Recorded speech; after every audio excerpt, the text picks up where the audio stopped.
तो आज हम लोग किसका बात करेंगे? गांधी जी के बारे में। क्या आज गांधी जयंती है तो हम लोग सिलेबस से थोड़ा हट के गांधी जी के बारे में बात करेंगे, ठीक है। तो गांधी जी का पूरा हम लोग जीवनी देख लेते हैं, कौन कौन सा थोड़ा शॉर्टकट में देखेंगे, क्या उनका जीवनी तो एक क्लास में खत्म होने वाला है नहीं, बहुत लंबा चौड़ा है, ठीक है। तो मेन पॉइंट देखेंगे जो एग्जाम की दृष्टिकोण से क्या होगा, महत्वपूर्ण होगा, ठीक है। तो गांधी युग का हम लोग बात कर लेते हैं। गांधी युग, महात्मा गांधी का जन्म कब हुआ था? 2 अक्टूबर 1869 को। कहाँ हुआ था? पोरबंदर, गुजरात, ठीक है। इनका पूरा नाम बताओ। मोहनदास करमचंद गांधी। मोहनदास करमचंद गांधी। अब पहला सवाल बताओ कि इनमें इनका नाम कौन है, इनका पिताजी का नाम कौन है? मोहनदास इनका नाम था। अब करमचंद किनका नाम था? पिताजी का नाम। तो इनका पिता का नाम करमचंद गांधी। तो नॉर्मल याद रखना है कि गांधी, महात्मा गांधी का पिता का नाम क्या था? करमचंद गांधी था। माता का नाम बताओ। माता का पुतलीबाई। माता का नाम पुतलीबाई, ठीक है। माता का नाम क्या है? पुतलीबाई है। देखो, जब इनका जन्म हुआ था तो इनके पिताजी क्या थे? काठियावाड़ का दीवान। कहाँ का? काठियावाड़ गुजरात में है। काठियावाड़ का दीवान थे कौन? इनके पिताजी। जो करमचंद गांधी थे कहाँ के थे? काठियावाड़ का दीवान था। अगर हम लोग उनके प्रारंभिक जीवन को देखें तो बहुत तगड़ा वाला, बहुत ज्यादा पढ़ाई नहीं हुआ था, मतलब कि नॉर्मल जो साधारण स्कूल होता है वहीं पे हुआ था। उच्च शिक्षा वो लेते अल्बर्ट हाई स्कूल है। काठियावाड़ में एक स्कूल था जिसका नाम था अल्बर्ट हाई स्कूल। कौन सा? अल्बर्ट हाई स्कूल काठियावाड़ में था। इसमें उनकी उच्च शिक्षा हुई, ठीक है। उनका विवाह कब हो जाएगा बताइए? उनका विवाह हुआ 1883 में उनका विवाह हो जाएगा। किसके साथ? कस्तूरबा के साथ हो जाएगा। कस्तूरबा गांधी के साथ। कस्तूरबा गांधी उनसे 1 साल बड़ी थी उम्र में, ठीक है। कस्तूरबा गांधी उम्र में उनसे 1 साल बड़ी थी। मात्र 13 साल की उम्र में इनका शादी, 13-14 साल की उम्र में इनका 1883 में इनका शादी हो जाता है कस्तूरबा गांधी के साथ। कस्तूरबा गांधी कब मर जाती है बताइए? तो 1944 में मर जाती है पूना के जेल में। पूना का जेल में। देखो, जेल में इनकी पत्नी मर जाती है। कितना बड़ा देशभक्त थे। पत्नी जेल में, यानी पर कस्तूरबा गांधी भी राष्ट्रीय आंदोलन में क्या की थी? बढ़ चढ़ के भाग ली थी, ठीक है। इतना तक तो बेसिक, इतना तो आप लोग सबको पता होगा, ठीक है। कब जन्मे? 2 अक्टूबर 1869 को पोरबंदर गुजरात में। मोहनदास करमचंद गांधी पूरा नाम था। पिता का नाम करमचंद गांधी, माता का नाम पुतलीबाई। काठियावाड़ के दीवान थे उनके पिताजी। एल्बर्ट हाई स्कूल में उसकी उच्च शिक्षा हुई, ठीक है। और 1883 में मात्र 13 वर्ष की उम्र में कस्तूरबा के साथ विवाह हो गया। शुरू में कस्तूरबा बहुत ज्यादा हक जमाते थे, जो पति वाला हक होता है ना वो वाला, लेकिन बाद में धीरे धीरे समझ गए जब पढ़े लिखे तब। अब बताइए दीवान क्या बोलते हैं, ये कब जाएंगे वहां पे? लंदन कब जाएंगे? 4 पुत्र थे। वकील बनने के लिए कहा जाएंगे, बाद में बता देंगे, ठीक है। अभी पहले देख लेते हैं। वकील बनने के लिए बैरिस्टर बनने के लिए कहाँ जाएंगे? चल जाएंगे लंदन। और लंदन जाएंगे कब? 1888 में। ये क्वेश्चन कई बार पूछा था कि बैरिस्टर बनने के लिए यानी वकील बनने के लिए वो लंदन कब गए थे? 1888 में। कब गए थे? 1888 में वो चल गए थे। कहाँ? लंदन, ठीक है। और वहां से वापस कब आए? 1891 में वहां से वापस आ गए, ठीक है। कब आ गए? 1891 में वापस हो गए। 3 साल में उनको वहां डिग्री मिल गया। अब देखो, भारत में वो बहुत ज्यादा उसमें महत्व दिया नहीं, उनका वकालत को बहुत ज्यादा महत्व नहीं मिला, लेकिन उनका भारत में मिल नहीं रहा था। तो उसमें दक्षिण अफ्रीका में एक व्यापारी हुआ करता था जो भारत का ही था, उसका नाम था अब्दुल्ला। क्या नाम था? अब्दुल्ला। तो उसी को वही केस लड़ने के लिए इनको कहाँ बुला लिए? दक्षिण अफ्रीका। तो 1893 में कहाँ चल जाएंगे? 1893 में अफ्रीका चल जाएंगे। दक्षिण अफ्रीका कहाँ चल जाएंगे? दक्षिण अफ्रीका चल जाएंगे। कब जाएंगे दक्षिण अफ्रीका? 1893 में। जिसमें 1893 में दक्षिण अफ्रीका गए थे उसमें इनकी उम्र थी 23 वर्ष, ठीक है। और 23 वर्ष की उम्र में जाता है और इनको पता भी नहीं होगा कि हमको वहां 21 साल गुजारना होगा। अफ्रीका में लगभग 21 साल गुजारे, ठीक है। तो 1893 में कहाँ चल गए? अफ्रीका चल गए। जब वहां गए तो अब्दुल्ला कहाँ पर आते थे? Port Natal. क्या नाम था? Port Natal. पोर्ट नेटाल, ठीक है, पोर्ट नेटाल, और फिर दक्षिण अफ्रीका एक जगह है, ठीक है, वहां चले गए। वहां पर गए तो वहां पर क्या प्रॉब्लम चल रहा था, जो प्रवासी लोग था ना वहां पे, जो प्रवासी भारतीय लोग वहां निवास करते थे, उनको बहुत ज्यादा सताया जा रहा था वहां की सरकार के द्वारा। वहां पर भी सरकार में तो ही ब्रिटिश लोग था, तो वहां पर जाके प्रवासियों जो भी वहां पे था, ये जो भारतीय वहां पर निवास करते थे, उनकी मांग की, उनका जो शोषण हो रहा था उसके खिलाफ उनका आंदोलन वहां पे चालू हो जाता है, ठीक है। तो वो वहां पर ये 1894 में एक संस्था की स्थापना करते हैं, नेटाल कांग्रेस का, नेटाल कांग्रेस का स्थापना कर देते हैं, ठीक है, याद रखिएगा नेटाल कांग्रेस की स्थापना नेटाल कांग्रेस 1894 में दक्षिण अफ्रीका में कर देते हैं, ठीक है। यहाँ से वो क्या करते हैं, मांग करते रहते हैं किन के लिए, जो प्रवासी वहां पर निवास करते थे भारतीय उड़तीय, उनको वहां पर क्या कर जा रहा था, दबाया जा रहा था, तो उसके लिए वो मांग कर रहे थे, ठीक है। इसके अलावा रंग भेद का वो शिकार हो गए थे, रंग भेद वाला कहानी भी जानते हो, ट्रेन से उनको निकाल के बाहर कर देता है, प्रथम श्रेणी द्वितीय श्रेणी में बैठने नहीं देता है। इन सब चीजों का उनके जीवन पे क्या बना, बहुत ज्यादा इफेक्ट पड़ा। उससे पहले एक चीज बता दें, इनकी जो माँ थी, जिनका नाम क्या बताए थे, पुतली बाई, बहुत धार्मिक थी, ठीक है, बहुत ज्यादा धार्मिक थी। इसीलिए गांधी जी, धर्म से बहुत ज्यादा लगाव था गांधी जी का, क्योंकि आप जैसा परिवेश में पलते हैं आप पे वैसा इफेक्ट पड़ता है। तो बहुत धार्मिक इंसान थे, उसके बारे में बाद में जो उनका धर्म के प्रति देखिएगा बहुत लगाव भी रहता है। तो 1894 में नेटाल कांग्रेस की स्थापना करते हैं, फिर वहां पर प्रवासियों के लिए मांग उठाते रहते हैं, फिर रंग भेद का वो शिकार हो जाते हैं, ठीक है। इसी समय याद रखिएगा, नेटाल कांग्रेस की स्थापना करने के बाद एक पत्रिका चलाते हैं, उसका क्या नाम है बताओ, इंडियन ओपिनियन, इंडियन ओपिनियन। अब पूछेगा आपसे क्वेश्चन पूछेगा कि इंडियन ओपिनियन जो पत्रिका था वो गांधी जी ने कहाँ चलाया था, इंडियन ओपिनियन दक्षिणी अफ्रीका। नाम ही देखो, वहां पर जाके बोले कि हम लोग का क्या ओपिनियन है, नाम ही से पता चला भारतीयों का क्या ओपिनियन है, तो इंडियन ओपिनियन इसी समय चलाया। अब देखो नेटाल कांग्रेस की स्थापना हो चुका है, इंडियन ओपिनियन की स्थापना हो चुका है। 1904 में अगर आएंगे, ठीक है, तो एक आश्रम का, एक फार्म का स्थापना करते हैं, उसका नाम है फिनिक्स फार्म, ठीक है। ऐसा क्वेश्चन पूछता है, याद रखिएगा, फिनिक्स फार्म। अब बताओ फिनिक्स फार्म की स्थापना कब हुआ था, 1904 में। फिनिक्स फार्म की स्थापना कब, 1904। फिनिक्स फार्म की स्थापना कब, दक्षिण अफ्रीका में ही कर दिए, ठीक है। हाँ, 1906 में पहला सत्याग्रह, कब पहला सत्याग्रह, 1906 में सत्याग्रह, जो कि इनका क्या हो गया था, सक्सेस हो गया था, जो मांग रखे वो क्या हो गया, सक्सेस हो गया, सफल हो गया, सरकार को झुकना पड़ा, ठीक है। तो पहला सत्याग्रह कब, 1906 में। फिनिक्स फार्म की स्थापना कब हो गया, 1904 में। 1904 में फिनिक्स फार्म का स्थापना हुआ, दक्षिण अफ्रीका। हाँ, कहाँ पे हुआ था, डरबन में हुआ था, ठीक है। डरबन कहाँ है, अफ्रीका में है, ठीक है। दीदी याद रखिए, फिनिक्स फार्म की स्थापना कहाँ कर दिए थे, डरबन में कर दिए थे। इसके बाद बात करेंगे 1910 का। 1910 में क्या कहते हैं, टॉलस्टॉय फॉर्म का स्थापना की थी, क्या, टॉलस्टॉय फॉर्म की स्थापना की थी, टॉलस्टॉय फॉर्म की स्थापना कर दिए थे। और ये बात कब की है, 1910, ठीक है। टॉलस्टॉय फॉर्म की स्थापना कर दिए थे। टॉलस्टॉय का फॉर्म का स्थापना कहाँ किए थे, जोहान्सबर्ग में किए थे। कहाँ किए थे, जोहान्सबर्ग। जोहान्सबर्ग तुम लोग जान ही रहे हो कहाँ पे है, जोहान्सबर्ग कहाँ पे है, दक्षिण अफ्रीका। जोहान्सबर्ग में टॉलस्टॉय फॉर्म की स्थापना 1910 में कर दिए थे। चलो इतना समझ गया, ठीक है। अब दो चीज और से, इनकी जो सत्याग्रह का जो इनका अवधारणा था, सत्याग्रह, तो ये क्वेश्चन कई बार पूछा जाता है कि सत्याग्रह की प्रेरणा उनको किससे मिला था, ठीक है। कैसी जो सत्याग्रह सब की बातें थी वो कहाँ से सीखे, तो दो का नाम याद रखना। एक था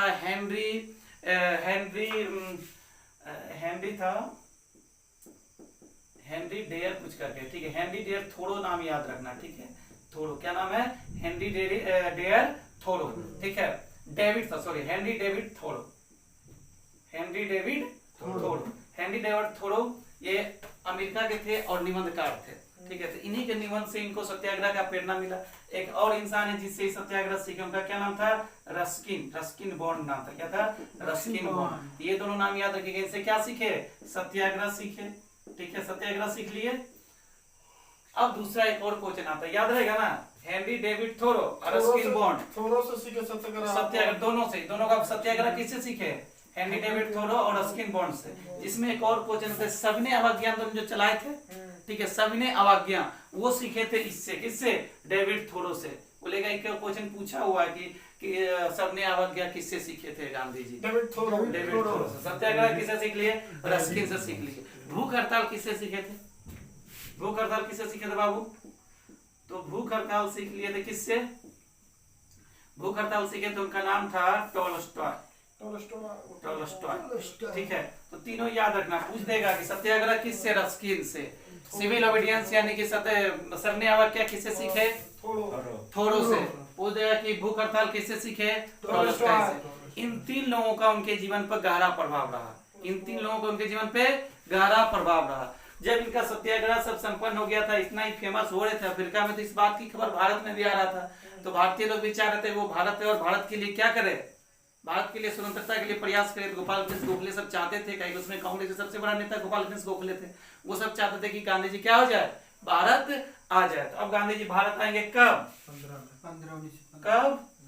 डेट के साथ होता है 9 जनवरी 1915 1915। और इसी दिन हम लोग क्या मनवाते हैं? प्रवासी दिवस। ठीक है, प्रवासी दिवस मनाते हैं इसी दिन को। किसी दिन गांधी जी आ गए थे अफ्रीका से घूम के भारत, तो इस समय कहाँ पर आ गए? भारत आ गए। जब भारत आए तो गोखले जी से मिले, और जब भारत आए थे तो इनके स्वागत में गोखले उखले जो बड़ा बड़ा नेता था उसमें कांग्रेस का सब स्वागत करने गए थे, जब भी उतर रहे थे तब, जब विदेश से भारत इनका आगमन हो रहा था तब। तो 15 गोखले जी से मिले, उनका विचार इनको बड़ा प्रभावित किया। गोखले जी को ये अपना राजनीतिक गुरु गोखले। तो आपसे पूछा जाएगा कि गांधी जी के राजनीतिक गुरु कौन थे? गोपाल कृष्ण गोखले थे। गांधी जी के राजनीतिक गुरु कौन थे? गोपाल कृष्ण गोखले थे। गांधी जी के राजनीतिक गुरु गोपाल कृष्ण गोखले। गांधी जी के राजनीतिक गुरु गोपाल कृष्ण गोखले। टॉलस्टॉय फर्म की स्थापना कब किए थे? टॉलस्टॉय फर्म की स्थापना 1910 में। पहला सत्याग्रह कब सफल हुआ? 1906 में। Phoenix Farm 4। ठीक है, इंडियन ओपिनियन कहाँ से निकलता था? दक्षिण अफ्रीका से। और पोर्ट नेटाल की स्थापना 1894 में कर दिए थे। पोर्ट नेटाल जो जगह था, नेटाल कांग्रेस की स्थापना 1804 में कर दिए थे। ठीक है, इतना समझ गए। अब जब ये भारत आ गए तो इनको गोखले जी क्या बोले कि 1 महीना 1 साल आप क्या कीजिए? भारत का भ्रमण कीजिए। ठीक है, तो 1 साल क्या किए? वो भारत का भ्रमण किए। इस बीच में जब वो भारत आए थे तो वह अपना सत्याग्रह आश्रम स्थापित किए थे। कौन सा आश्रम? सत्याग्रह आश्रम। सत्याग्रह आश्रम 1915। कहाँ पे? अहमदाबाद। सत्याग्रह आश्रम अहमदाबाद। कहाँ पे? सुनो तो आगे, अहमदाबाद में। ठीक है, सत्याग्रह आश्रम कहाँ स्थापित किए? अहमदाबाद में स्थापित कर दिए। ठीक है, और साबरमती आश्रम था। अरे आगे सुनिए तो, पहले बोल दे रहे हैं, है साबरमती आश्रम। इसका नाम बदल दिया जाएगा बाद में। ठीक है, ठीक है, नोट्स में ज्यादा ध्यान मत दीजिए, यहाँ दीजिए। सत्याग्रह कहाँ पे? अहमदाबाद में 1915 में। अहमदाबाद में क्या हुआ था कि वहां पर एक के यहाँ एक किराए पर रहते थे। ठीक है, जब किराए पर अहमदाबाद में रह रहे थे तो वहीं पर सत्याग्रह आश्रम की स्थापना कर दिए थे। लेकिन क्या होता है कि बाद में प्लेग फैल जाता है अहमदाबाद में। अहमदाबाद में जब प्लेग फैल जाएगा तो फिर इस आश्रम को शिफ्ट कर लेंगे कहाँ पर? साबरमती में। ठीक है, तो इसी का नाम बदल क्या कर देंगे? साबरमती। ठीक है, साबरमती आश्रम। तो साबरमती आश्रम की स्थापना कब हुई थी? 1916। ठीक है, 1916। कहीं कहीं 17 भी देता है, तो देख लेना, कंफ्यूजन रहता है इसमें।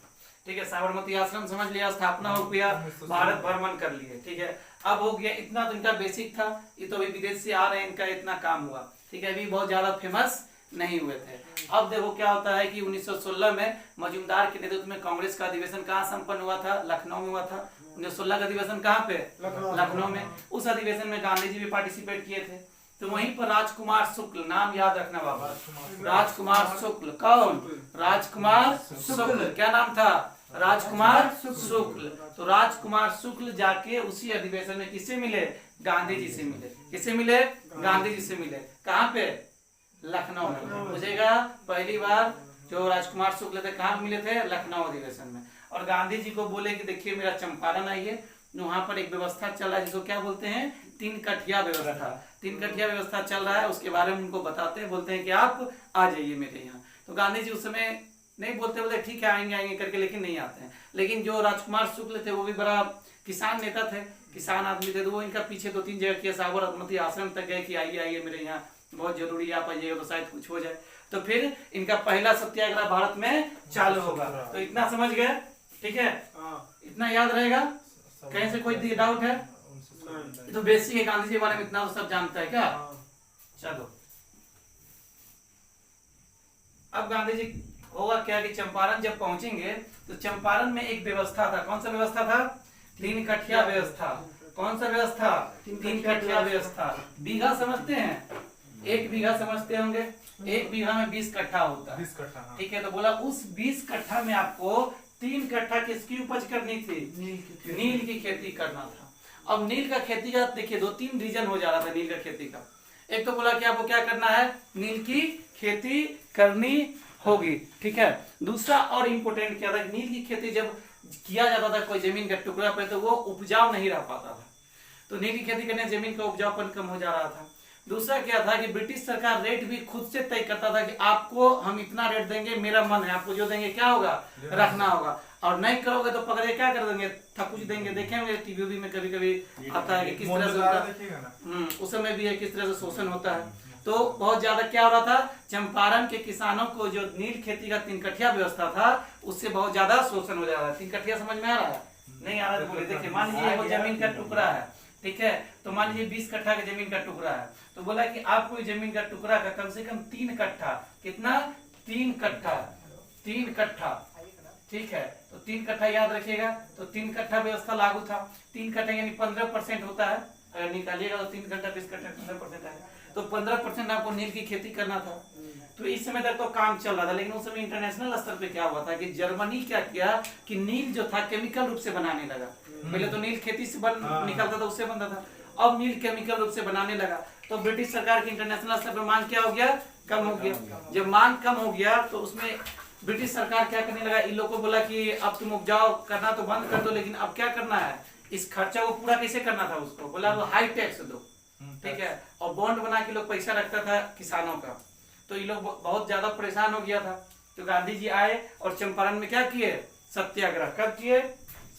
1917 में। 1917 में गांधी जी का पहला सत्याग्रह, पहला सत्याग्रह है। कहाँ पे?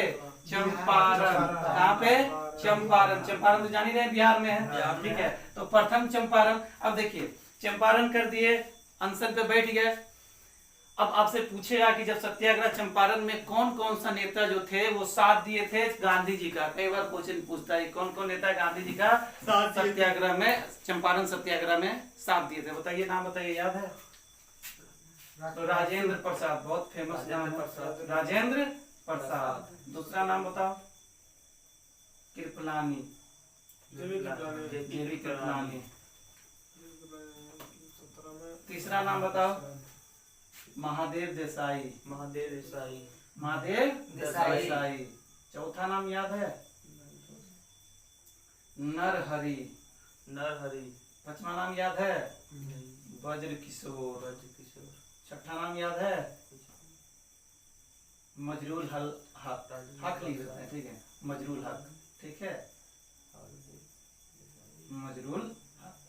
ये सबसे क्वेश्चन पूछेगा कि किसने प्रथम सत्याग्रह गांधी जी का साथ दिया? याद रहेगा कौन कौन? ठीक बता दे याद करने का। देखो राजेंद्र जी पे कृपा हुआ, राजेंद्र प्रसाद पे कृपा हुआ, कौन कृपा करेंगे? महादेव, नरहरि और ब्रज किशोर। तीनों भगवान का नाम है, भगवान कृपा करेंगे। तो नरहरि वो भी भगवान का नाम, ब्रज किशोर भगवान का नाम, महादेव भगवान का नाम, और लास्ट में उससे क्या हो गया? राजेंद्र प्रसाद को हक मिल गया, तो मजरूल हक। ये लोग उनको चंपारण सत्याग्रह क्या किए थे? साथ दिए थे। इतना समझ गए? चंपारण सत्याग्रह हो गया सफल। किसानों को उसको पैसा कर दिया गया वापस। किसानों को उसका पैसा क्या कर दिया गया? वापस। किसानों को क्या कर दिया गया था? पैसा वापस कर दिया गया था। ठीक है, किसानों को कितना पैसा? क्वेश्चन पूछता है कि चंपारण सत्याग्रह में किसान को कितना पैसा वापस कर दिया गया था? तो याद रखिए कितना पैसा? 25% पैसा किसान को वापस किया गया था गांधी जी के प्रयास से। ये आंदोलन हो गया क्या? सफल हो गया। ठीक है, यहाँ से गांधी जी क्या हो गए? फेमस हो गए। ठीक है, अब बात करेंगे 1718 का। कहाँ पे आ जाएंगे? अहमदाबाद। अहमदाबाद मिल मजदूर। ठीक है, मिल मजदूर। अब आप थोड़ा हमको बताइए कि अहमदाबाद मिल मजदूर क्यों विद्रोह कर रहा था? गांधी जी को क्यों बुलाया गया? देखो हुआ क्या था ना कि इसमें गांधी जी को वहां का मजदूर नहीं बुलाया था, गांधी जी को अंग्रेज सरकार बुलाया था। कि जो मजदूर लोग था वो इसलिए विरोध कर रहा था क्या कि जब वहां पर अभी बात कर रहे थे प्लेग का, कि प्लेग फैला था तो आश्रम शिफ्ट कर लिए थे अपना, तो प्लेग फैला तो मजदूर लोग को 70% बोनस मिल रहा था। कितना? 70% बोनस मिल रहा था। जब प्लेग खत्म हो गया ना 1718 में, तो बोला कि अब हम आपको 20% देंगे बोनस। ठीक है, अब ये लोग बमक गया, बोला अरे भैया 70% से सीधे 20%, ऐसे कैसे चलेगा? तो मजदूर क्या हो गया? हड़ताल पर बैठ गया। तो जो मिल मालिक था उन लोग के काम हो नहीं रहा था, कहीं उद्योग धंधा बंद हो गया था। तो ब्रिटिश सरकार को इससे क्या हो रहा था? घाटा हो रहा था। तो ब्रिटिश सरकार गांधी जी को बोला कि देखिए हल करके आइए, आप जाइए। तो गांधी जी आते हैं और मजदूर के साथ बैठ जाते हैं धरना पे। अनसुईया करके एक रहती है, वो भी उनका हेल्प करता है, छोड़ो उनको। ठीक है, तो अनशन पे बैठ जाते हैं और मिल मजदूर और मिल मालिक के बीच समझौता हो जाता है और बोला जाता है कि 35%, कितना? 35% बोनस दिया जाएगा। बीच वाला रास्ता निकाल लिए। वो बोला था कि 20% देंगे, काम करना तो करो नहीं तो निकलो। मजदूर बोला था 70% दो तब काम करेंगे। गांधी जी आए, बीच का रास्ता निकाल दिए, 35% पे डील डन करवा दिए। तो यहाँ भी गांधी जी हो गए सफल। ठीक है, तीसरा एक बात करेंगे, उसको बोलते हैं खेरा। कौन सा? खेरा। अब हम लोग पहुंच जाते कहाँ पे? खेरा में। ठीक है,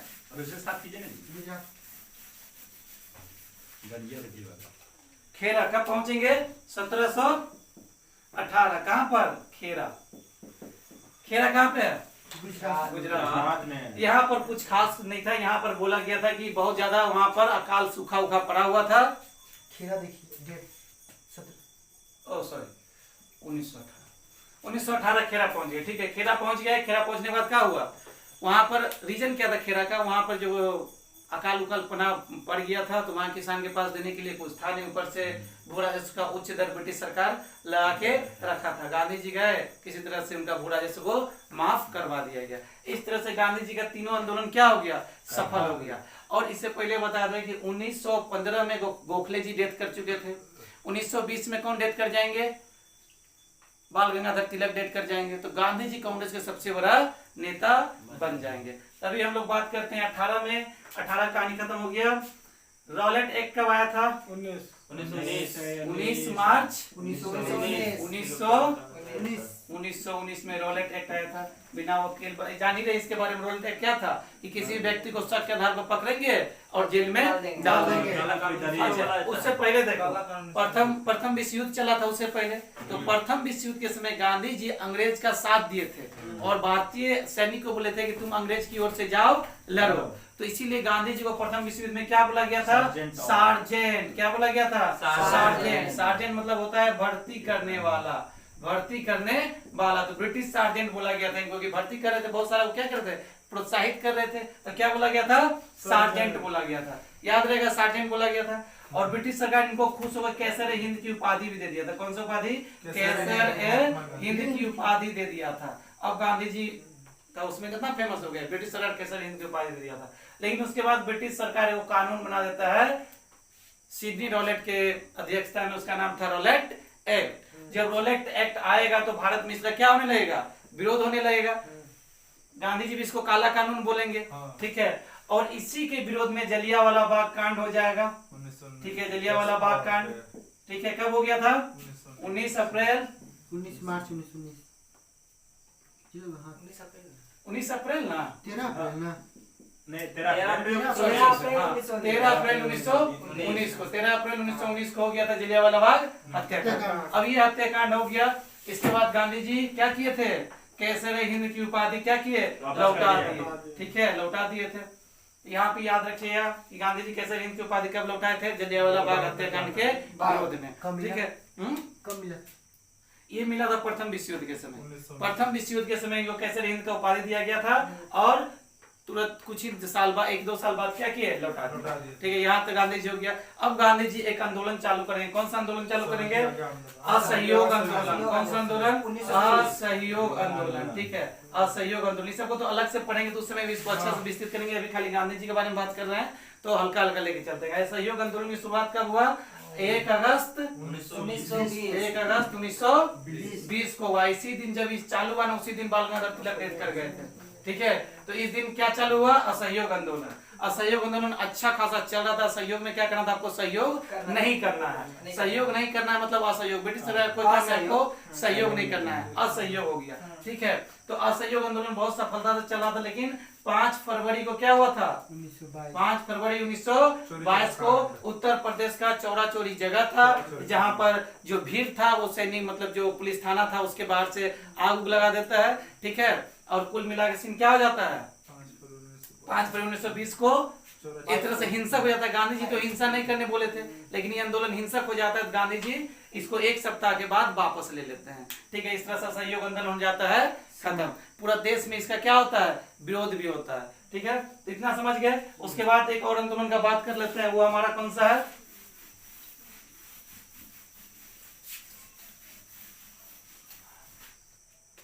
तो वो है हमारा इससे पहले जब गांधी जी असहयोग आंदोलन में को बंद कर देंगे, उसके 1 महीना बाद यानी मार्च में उनको क्या करेगा? गिरफ्तार करके ब्रिटिश सरकार जेल में डाल देगा। गांधी जी वहां पर एकदम लड़खड़ा जाता है कि अब हम नहीं बचेंगे, मरने टाइप का कर देते हैं। तो अंग्रेज लोग को लगता है कि ले बाबा अब तो गड़बड़ा गया मैटर, तो गांधी जी को क्या करते हैं? आजाद कर देते हैं। बोले जाइए, अब जाइए, नहीं तो विद्रोह भड़क जाएगा। और गांधी जी जैसे वहां से निकलते हैं तुरंत 1924 कहाँ पहुंच जाएंगे? बेलगांव। कहाँ पहुंच जाएंगे? बेलगांव। बेलगांव अधिवेशन में जा क्या करेंगे? एकमात्र अधिवेशन में भाग लेते हैं गांधी जी।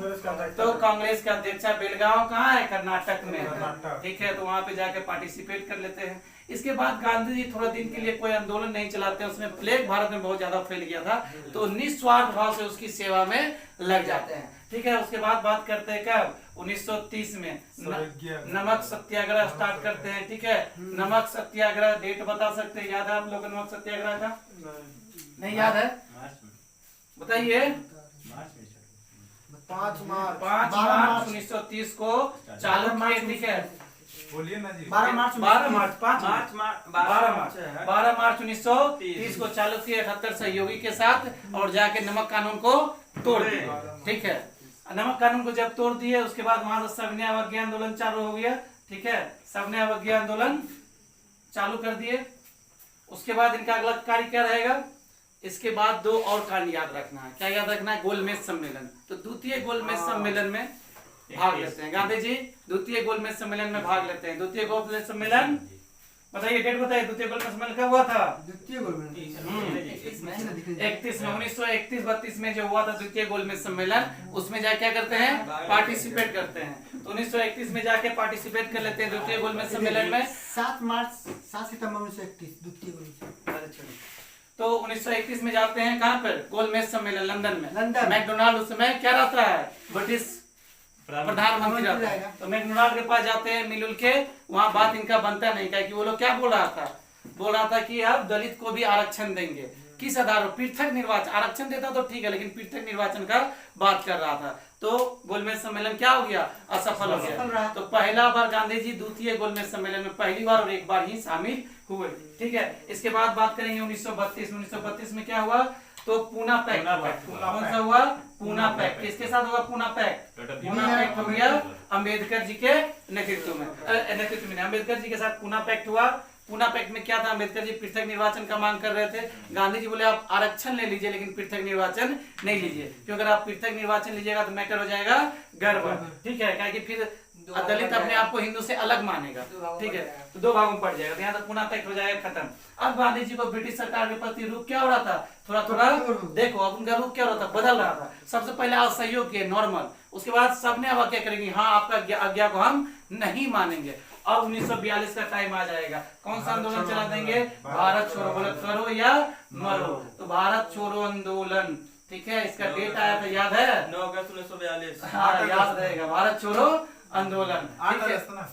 8 अगस्त और 9 देखो 8 अगस्त के रात को 12 बजे हुआ था, ठीक है। तो इसीलिए कंफ्यूजन होता है। तो याद रखना 9 अगस्त या 8 अगस्त जो आए एग्जाम में ऑप्शन देख के मारना। तो 1942 को भारत छोड़ो आंदोलन चालू होता है। उसमें करो मरो का नारा देते हैं, ठीक है। उसके बाद ये आंदोलन भी सफल हो जाता है। इनको अगला दिन ही कैद कर दिया जाएगा, ठीक है। तो ये भी आंदोलन क्या आ जाता है? बहुत व्यापक आंदोलन होता है, लेकिन ब्रिटिश सरकार अंत इसको क्या करता है? धीरे धीरे दबा देता है, क्योंकि सब प्रमुख नेता जो था उसको पकड़ के जेल में डाल देता है। कौन था उस समय इसका? जो किसका? उस समय देखो उस समय से पहले 40 से ही ना लगातार एक ही को रहेंगे। कौन थे? अबुल कलाम आजाद रहते थे। 40 से लेकर 45 तक है कि कांग्रेस को अवैध संस्था घोषित कर दिया था ब्रिटिश सरकार। ठीक है, तो इसीलिए लगातार हो ही रहेंगे। तो भारत छोड़ो आंदोलन के समय कांग्रेस का अध्यक्ष अबुल कलाम। ठीक है, और पूछेगा मुंबई में स्टार्ट हुआ 1942 भारत छोड़ो आंदोलन। उसके बाद बात करेंगे कब कौन किसका? गांधी जी खुद है भारत छोड़ो आंदोलन का, लेकिन पहले दिन उनको पकड़ के जेल में डाल देगा। ठीक है, तो यहाँ से इनका कहानी हो गया। फिर भारत में कैबिनेट मिशन आएगा, भारत का संविधान का निर्माण होने लगेगा, फिर भारत को स्वतंत्रता मिलेगा। और इस समय गांधी जी क्या चाहते थे? ये भारत और पाकिस्तान अलग ना हो, एक रहे, और उसके लिए वो बहुत सारा प्रयास भी करते हैं। ठीक है, इसके बाद 1948 में क्या हो जाएगा? उनकी हत्या कर दी जाएगी। कौन कर देगा हत्या? गॉडसे हत्या कर 1948 कौन कर देगा? गॉडसे। ठीक है, तो गॉडसे नाथूराम गॉडसे उनका हत्या कर देगा 1948 में। इस तरह से एक विचारधारा जो था गांधी युग, ये तो अभी शॉर्टकट में खाली टॉपिक पढ़े, इनके बारे में बड़ा है कि खादी के बारे में क्या सोचते थे, किस तरह से जन आंदोलन के क्या। इससे पहले कोई भी ऐसा नेता नहीं था जो एकदम किसानों को लाया, ये जन आंदोलन करते। कांग्रेस से पहले क्या था? केवल वकीलों का संस्था था। ये उसको क्या कर दिए? अमीरों और वकीलों का संस्था था, उसको ये क्या बना दिए? जनता की संस्था बना दिए। तो बहुत व्यापक योगदान है। जो गांधी जी के बारे में नहीं जानता है कुछ भी कुछ बोलता है, लेकिन गांधी जी का जो विचार था, इनका सबसे अच्छा उनके बारे में यही बोला जा सकता है कि जो ब्रिटिश पार्लियामेंट है उसके सामने गांधी जी का स्टेचू लगा हुआ है, मूर्ति लगा हुआ है, उससे ब्रिटिश लोग उनको कितना वैल्यू देता है। उपाधियां दिया गया था। ठीक है, क्या दिया गया था? उपाधि दिया गया। जिससे एग्जाम में क्वेश्चन बनता है गांधी जी को कौन सा उपाधि कौन दिया था? एक उपाधि था बापू। बापू सेहत के लिए तो हानिकारक है। कौन दिया था बापू? सरोजिनी नायडू।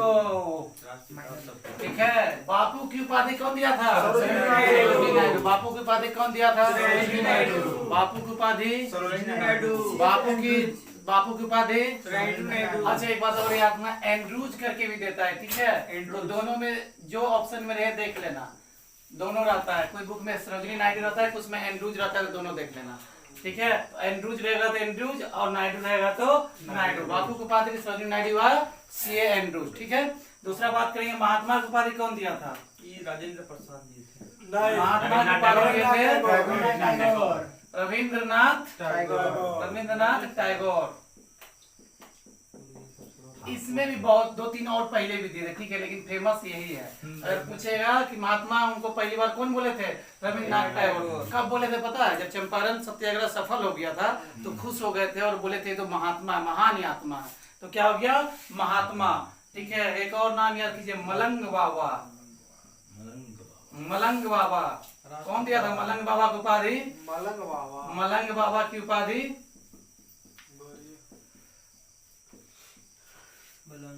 बताओ। मलंग बाबा की उपाधि अब्दुल गफ्फार खान, याद है? अब्दुल गफ्फार खान।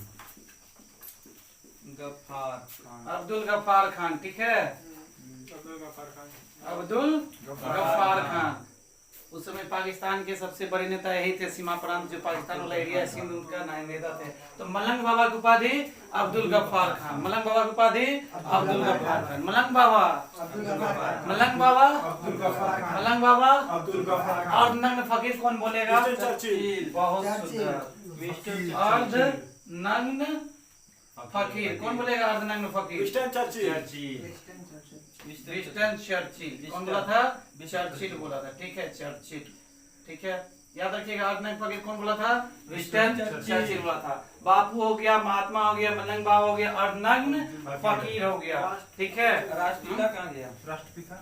राष्ट्रपिता बहुत इंपोर्टेंट है। राष्ट्रपिता कौन दिया था? राष्ट्रपिता बोस, सुभाष चंद्र बोस। सुभाष चंद्र बोस कहाँ से दिए थे राष्ट्रपिता? सिंगापुर। कहाँ पे? सिंगापुर से जो संबोधन किए थे उसी में इनको क्या बोला गया था? राष्ट्रपिता। राष्ट्रपिता कौन बोले थे? सुभाष चंद्र बोस। कहाँ से? सिंगापुर। कहाँ से? सिंगापुर। कहाँ से? क्या जी? भिखारियों का राजा। भिखारियों का राजा मदन मोहन मालवीय। भिखारियों का राजा। भिखारियों का राजा कौन बोलेगा? मदन मोहन मालवीय। मदन मोहन मालवीय। ठीक है, मदन मोहन मालवीय। एमी बेसेंट क्या बोलती है? भारतीय राजनीति का बच्चा, मदन मोहन भारतीय मालवीय। राजनीति का बच्चा कौन बोला था? Annie Besant. भारतीय राजनीति का बच्चा, भारतीय राजनीति का बच्चा एनी बेसेंट, एनी बेसेंट। याद हो गया? राष्ट्रपिता सुभाष चंद्र बोस, बापू, सरोजिनी नायडू, भिखारियों का राजा मदन मोहन मालवीय, महात्मा रविन्द्रनाथ टैगोर, मलंग बाबा की उपाधि चर्चिल, भारतीय राजनीति का बच्चा एनी बेसेंट। ठीक है, ये तो इनका जो उपाधि था वो था। कभी कभी पूछा जाता है इनका बेटा कई वो पुत्र था, तो पहला पुत्र कौन था? पहला पुत्र का नाम था हरिलाल। कौन? हरिलाल। पहला पुत्र कौन? हरिलाल। पहला पुत्र कौन? हरिलाल। दूसरा बेटा मणिलाल। दूसरा बेटा मणिलाल। तीसरा बेटा बताइए? तीसरा बेटा देवदास, उसके बाद रामदास। देवदास और रामदास, देवदास और रामदास। और पांचवा बेटा जो कि जिनका अपना बेटा नहीं था, माना जाता था, कहीं बहुत ज्यादा उनसे लगाव था, क्या नाम था? जमुना लाल बजाज। जमुना लाल बजाज। तो आपका हो गया उनका बेटा, उनका उपाधि। ठीक है, बेटा का नाम याद कीजिए। पहला बेटा कौन?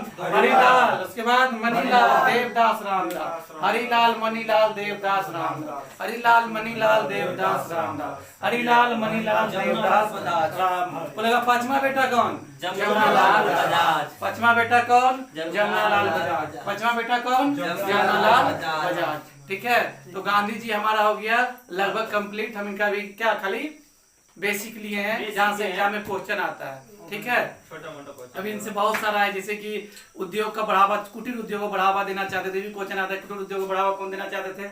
महात्मा गांधी देना चाहते थे। ठीक है, तो ये सब इनका जो विचारधारा था, अहिंसा विंसा, इस पे ये अलग से थ्योरी का विषय है, उसको हम लोग बाद में देखेंगे। अभी वन लाइनर जो था वो लगभग हम लोग कंप्लीट हो गया। ठीक है, फिर मिलते हैं एक नए वीडियो के साथ, तब तक के लिए धन्यवाद।